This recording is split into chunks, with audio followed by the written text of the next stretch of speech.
Je bénis l'Éternel pour cette journée de grâce. Mes frères et sœurs, je suis encore là parce que l'Éternel, le Dieu Tout-Puissant, nous a renouvelé les traces de vie. Nous ne cesserons de parler de sa part. Je bénis l'Éternel pour la vie de tout un chacun. Aujourd'hui encore, nous disons merci au Seigneur Jésus-Christ de nous avoir envoyé son serviteur pour nous attester ces choses. Mes frères et sœurs, les temps sont finis. Écoutez la voix de l'Éternel à travers notre serviteur, le pasteur bienvenu, Massia, qui est venu, le Seigneur a envoyé pour nous attester ces choses afin que personne ne rate l'enlèvement. Mes frères et sœurs, les temps sont finis. Nous devons regarder au Seigneur Jésus-Christ, que toute la gloire, l'honneur, la puissance lui revient.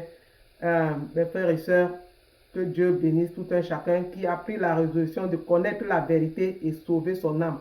Que Dieu bénisse vous tous. Amen.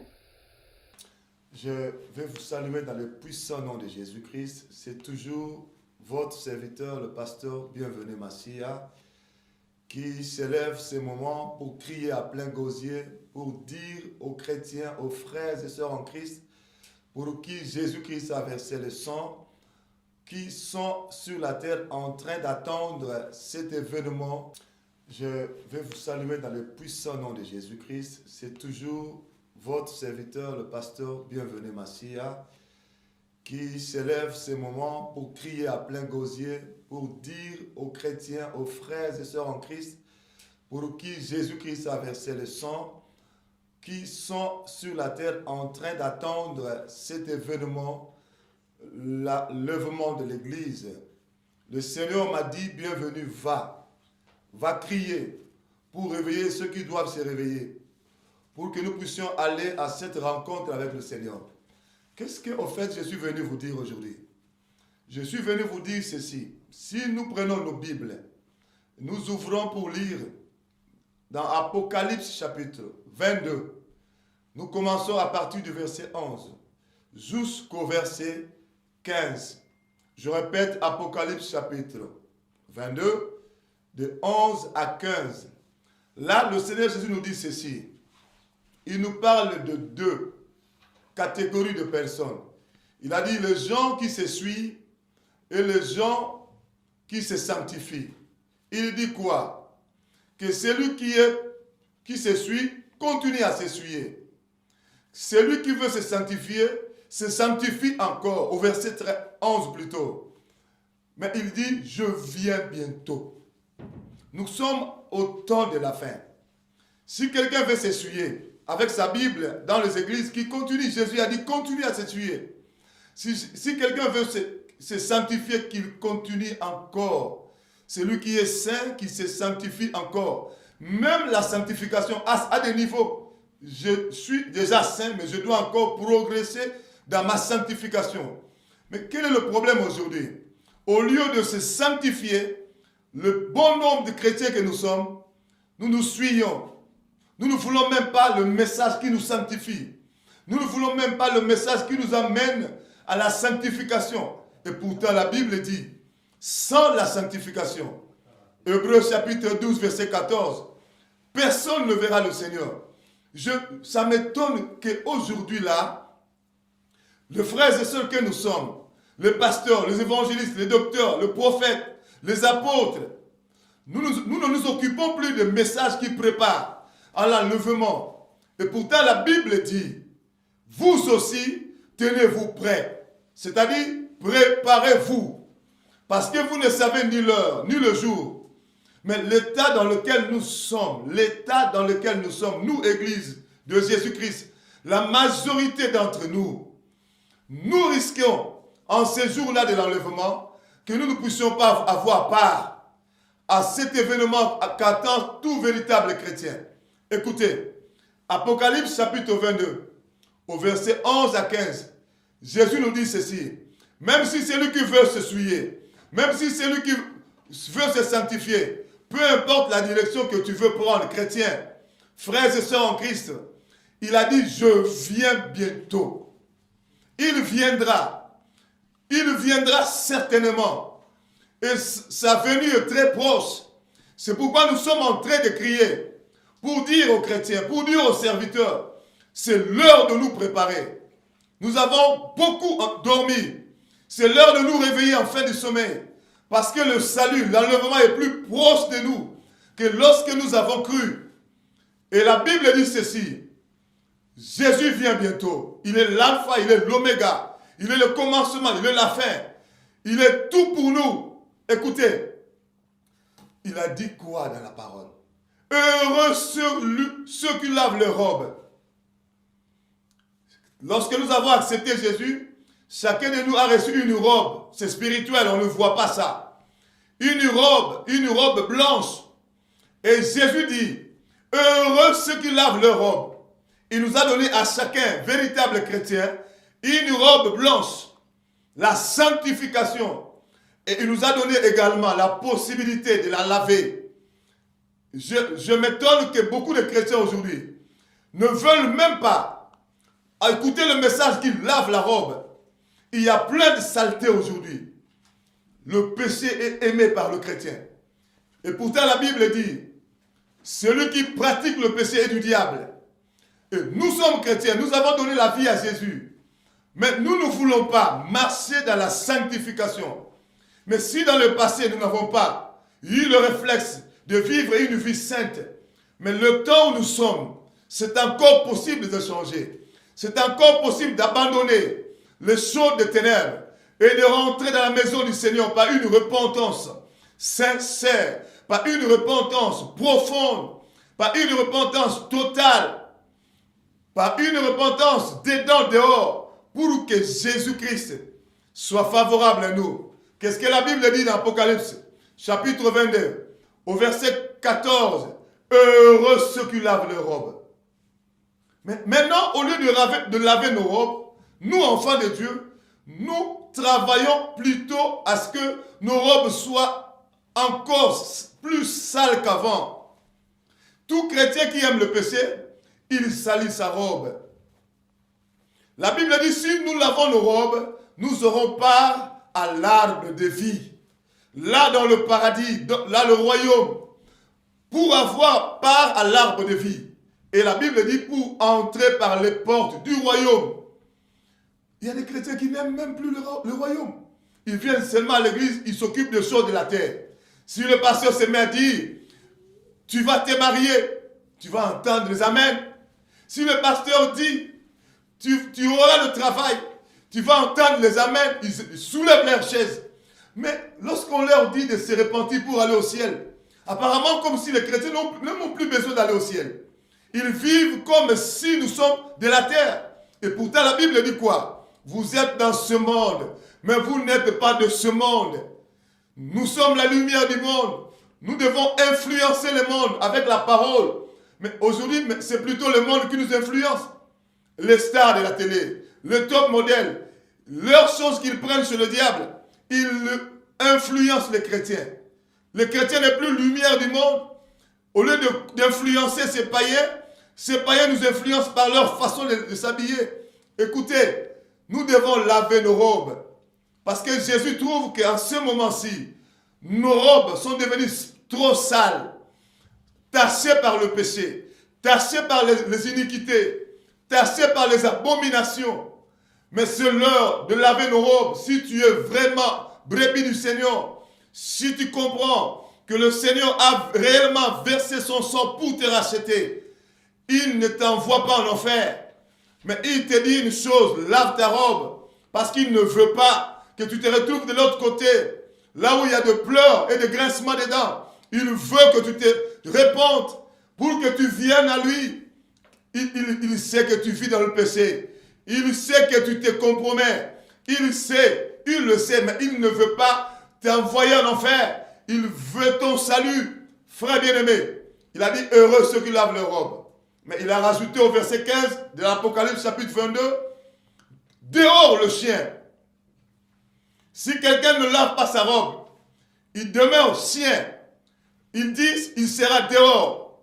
Quelles que soient les années que je fais dans le Seigneur, quel que soit le verset biblique que je connais par cœur, quelles que soient les années que j'ai payé ma dîme, les offrandes à l'église, lorsque je demeure chien, je serai dehors. Bien-aimé, qui est le chien? Le chien, quand nous lisons la parole, on nous donne la définition du chien. C'est le chien, il mange ce qu'il a vomi. C'est-à-dire il a mangé quelque chose, par la suite il a vomi, et il remange ce qu'il a vomi.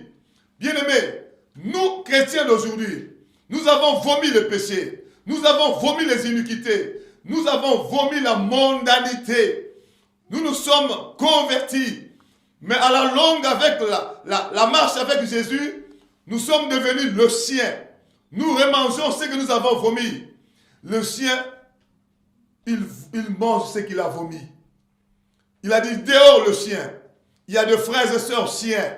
Il y a de pasteurs siens. Lorsque nous rentrons dans le péché, dans la vie de la mondanité, nous sommes devenus de siens. Jésus dit dehors le sien. Et il continue à dire dehors les enchanteurs. Enchanteurs, ce sont des sorciers, des occultistes, des magiciens. Ils seront dehors.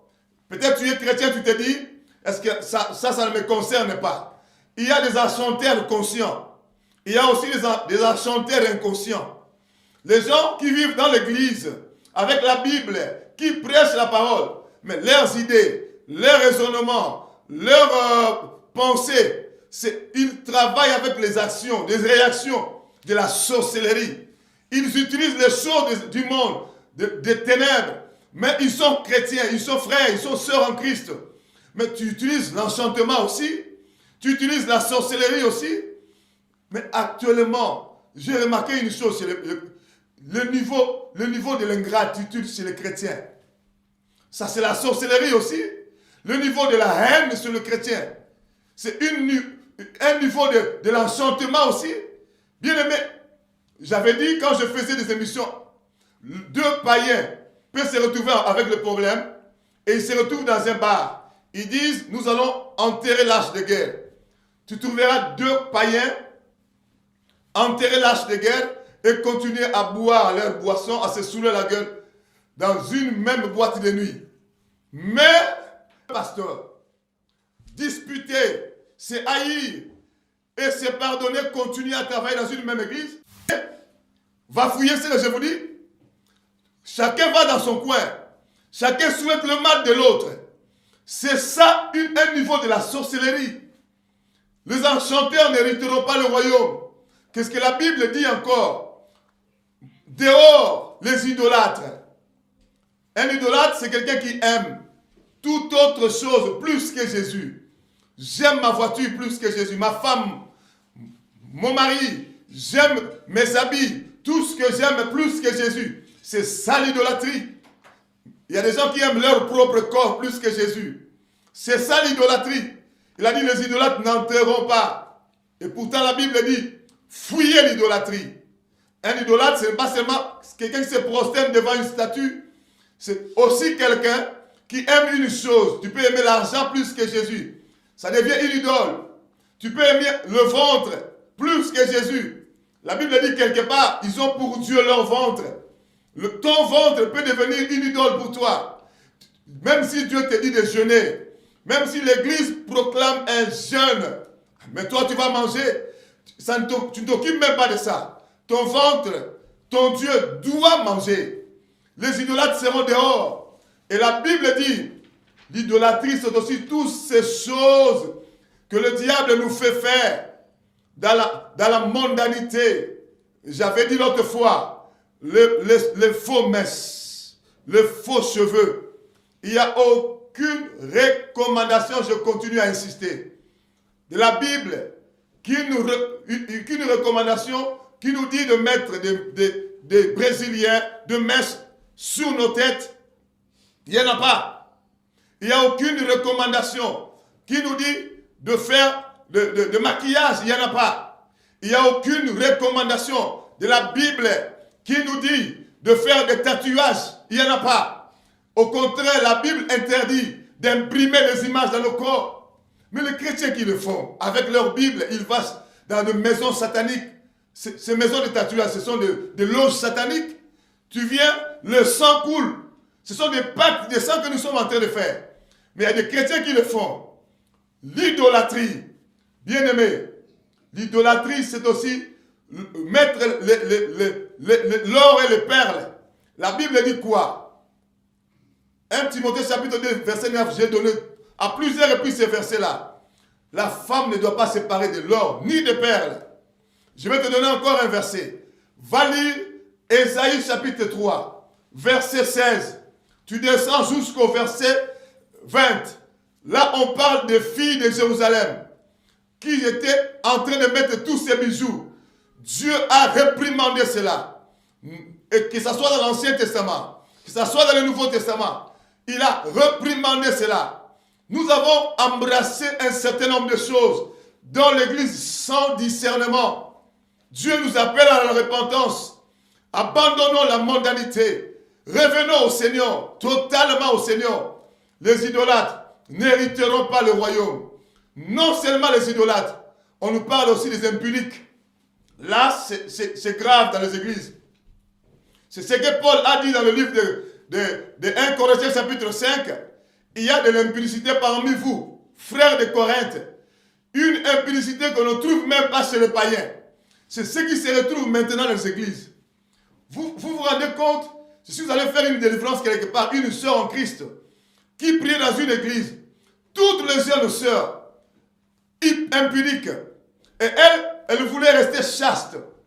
Et ils ont fait des réunions, ces jeunes femmes, ces jeunes sœurs qui étaient impudiques, pour insulter celle qui voulait sanctifier son Dieu avec son corps. Il ne faut pas la suivre, c'est une lesbienne, c'est une lesbienne. Mais vous vous rendez compte, à l'église, il y a des choses abominables qui se font dans les églises. La sœur est venue me voir en pleurant. Pasteur, je ne sais quoi faire. Dans mon église, toutes les jeunes filles, copains, copines, avortement par-ci, par-là. Mais moi, je ne veux pas entrer dedans. Ils sont en train de me persécuter, de me traiter de lesbienne. Frère bien-aimé, ces choses-ci, vous voulez que Jésus fasse quoi? Il rigole. Il a dit ceci. Dehors, si nous ne voulons pas nous repentir de l'impudicité, nous serons dehors. Concubinage. Je suis avec quelqu'un, nous ne sommes pas mariés. Nous vivons ensemble dans l'impudicité. C'est une abomination. Nous devons nous repentir. Les fiançailles impures. Lorsqu'on est fiancé, on n'est pas obligé de se connaître. Marie et Joseph étaient fiancés. Marie était restée vierge. Frères bien-aimés, nous devons nous repentir. Écoutez, l'impudicité par l'habillement. Ça, je l'ai dit l'autre fois. Les habits sexy, c'est une façon de vivre dans l'impudicité. Parce que quand quelqu'un te regarde, il tombe dans l'impudicité au niveau de son corps. Et il ira se masturber. Il ira violer. Il ira chez les prostituées. Mais qui a déclenché cela? Moi, frère, sœur en Christ, racheté par le sang de Jésus. Mais ce que je ne sais pas, qu'il y a un livre là au ciel. Un livre, on appelle ça le livre de souvenirs. Tout est écrit. Nous devons nous repentir. Non seulement sur le péché présent, mais également sur le péché passé. Même le péché passé. Un péché pour lequel je ne me suis pas repenti. Reste péché. C'est écrit là-bas. La repentance lave nos robes. Je veux que tu comprennes cela. L'impudicité, frère bien-aimé, l'impudicité a beaucoup de formes. Aujourd'hui dans les églises, à l'époque on pensait que c'était un problème de fidèles seulement. Mais aujourd'hui c'est aussi un problème de nous pasteurs. C'est facile, va sur internet, va voir pasteur impudique. Il y en a plein. Je ne veux pas te condamner, pasteur. Dieu t'amène à laver ta robe. Il m'amène aussi à laver ma robe. Laver la robe, c'est la repentance. Pour que nos robes soient lavées et que nous ayons part, il y a possibilité d'avoir part. Je vais à la fin de mon message. Qu'est-ce que la Bible dit? Je suis toujours sur Apocalypse chapitre 22, au verset 15. La Bible dit quoi? Le meurtrier seront dehors. Écoutez, frère bien-aimé, le meurtrier, ce n'est pas seulement celui qui tue avec une arme à feu. Le meurtrier, ce n'est pas seulement celui qui tue avec le couteau, mais c'est aussi celui qui a la haine. La Bible dit celui qui a la haine contre son frère. 1 Jean chapitre 3, verset 15. Celui qui a la haine contre son frère, il est déjà au niveau de du meurtre, il est meurtrier. Et aucun meurtrier n'a la vie éternelle demeurant en lui. Tu vas avorter si tu as tué. C'est le meurtre. Même si tu l'as fait dans le passé, ou tu le fais présentement. Repends-toi. Toi qui veux maintenant tuer, tu veux avorter. Écoute la parole du Seigneur. Repends-toi, arrête cela au nom de Jésus. Pour que le Seigneur te soit favorable. Parce que les meurtriers seront dehors. Mon dernier point, de Apocalypse chapitre 22, verset 15, on nous parle de menteur. Quiconque aime et pratique le mensonge sera dehors. Ça, c'est aussi un problème qui risque de bloquer nous chrétiens vivant sur la terre des hommes. Le mensonge. Je vais prendre un seul exemple. Nous, chrétiens africains, nous sommes venus en Europe. Nous sommes venus demander l'asile. Or, en réalité, c'est un mensonge. Toi qui me dis, mais pasteur, il ne fallait pas arriver jusque-là. Mais si c'est un mensonge, ça ne deviendra pas une vérité parce que toi, tu penses que Jésus va fermer les yeux parce que nous avions menti. Nous devons nous repentir. Par rapport à ça, implorer la miséricorde de Dieu. Demander l'asile en mentant, c'est un mensonge.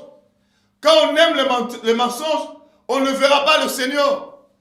Pas seulement ça. On ne s'arrête pas là. On se marie, on est dans la maison, mari et femme. Et qu'est-ce que nous faisons?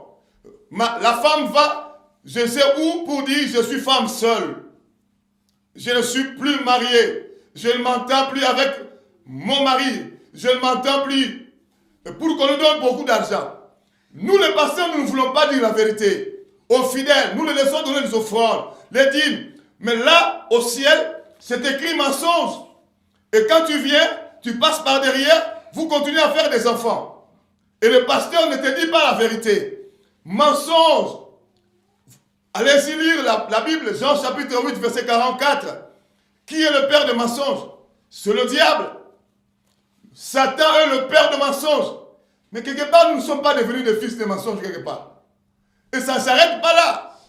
Je n'ai pas de papier de séjour. Je suis grosse. Et je vais dire là-bas que le papa de cet enfant-là qui est dans mon ventre, c'est papa X. Et pourtant, je sais que ce n'est pas son père, son vrai père. Repentons-nous. Si nous avons fait ça dans la vie, repentons-nous. Ne donnons pas le témoignage à l'église, j'ai le séjour. Alléluia, alléluia. Et pourtant, c'est un mensonge. Repentons-nous. Tu vas dire, ce pasteur-là, il exagère.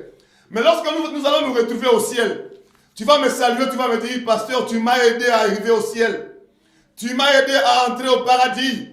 Frère bien-aimé, repentons-nous. Le menteur ne hériteront pas le royaume. Ça ne s'arrête pas là. Je suis grosse. Je suis enceinte. Je vais dire à un faux papa que c'est ton enfant. Et pourtant, tu sais toi-même que l'enfant que tu as attribué à un père X, ce n'est pas son vrai enfant. Repends-toi. Écoutez, la repentance, le mensonge, au téléphone, n'en parlons pas. Nous, enfants de Dieu, on t'appelle au téléphone, tu dis à ta femme, à ton mari, dis, je ne suis pas là. Dis, je ne suis pas là. Mais tu ne te réponds pas par rapport à ça. C'est devenu même une habitude pour nous chrétiens. Pasteurs, évangélistes, prophètes, docteurs. Prêchons la repentance. Que nous entrions dans la profondeur de la repentance. Nos cœurs sont trop sales. Qu'est-ce qui est dangereux? Parce que nous devons nous repentir non seulement pour le péché présent, mais aussi pour le péché passé, pour lequel nous ne sommes pas repentis. Pleurons que Dieu nous pardonne parce que Jésus revient bientôt. Toutes ces choses rendent nos robes sales. Et quelqu'un avec une robe tachée, une robe sale, n'enterra pas. La Bible dit qu'en tout temps, tes vêtements soient blancs et que l'huile ne manque pas sur ta tête. Ce message arrache quelqu'un du couloir de l'enfer.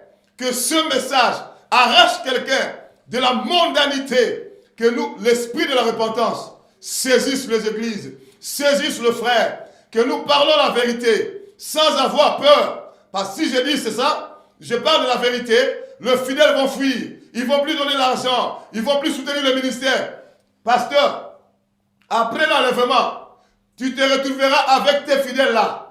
Je ne sais pas si tu vas continuer à le prêcher. Jésus m'a dit de dire à l'église, il vient bientôt, répentons-nous, abandonnons la mondanité, rentrons vers le Seigneur, lavons nos robes. Que Dieu nous aide, que Dieu nous aide.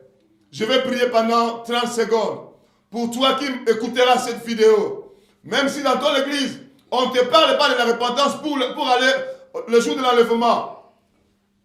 Écoute la prière. Je prie, va dans ta chambre, répands-toi toi-même. Le salut est individuel. Écoute la prière que je vais faire pour toi. Je ne suis pas plus que toi. Je ne suis pas plus grand que toi. Mais Dieu m'a donné cette onction-là. De réveiller le frère et sœurs en ce temps de la fin. C'est pourquoi je me lève en criant. Jésus revient bientôt. Répentons-nous. Je vais prier pour toi. Seigneur, je prie dans le nom puissant de Jésus pour mon frère, ma soeur, qui va écouter ma prière, qui a écouté ce message, qui est touché dans son corps, qui se retrouve dans les abominations, qui se retrouve dans les iniquités.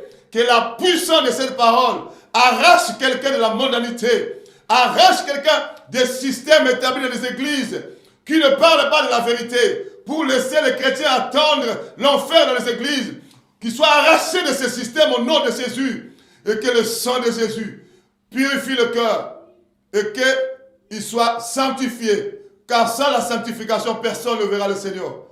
Soyez bénis, soyez bénis.